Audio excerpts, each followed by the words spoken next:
Part two, Poorer Than Dirt.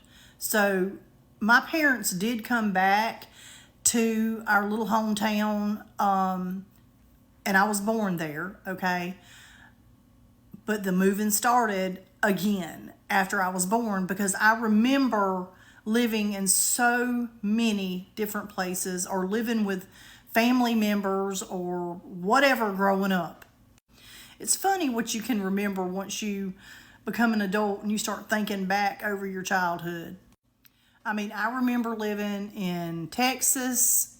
We did have family there, my dad's side of the family. We lived in Illinois. We lived in Rockford. We lived in Colorado and several different places. We lived somewhere, and I think in a couple of different places out in California, and there's a whole big story about that. But just to make all of that short, you can tell we already hopped the country everywhere. When I started school, we did come back to our little small town in the Panhandle of Florida. So when I start back from like my earliest really memories, I cannot remember a time when my sister and brother were not born. And my very first memories of where we lived is there was 5 of us, and we lived in a trailer.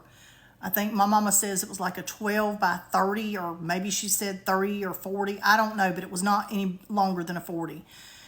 There were 5 of us in that. And I was a little old thing, but I can remember having to go to my grandparents' house to get something to eat. And yeah, guess what? There's going to have to be a part 3.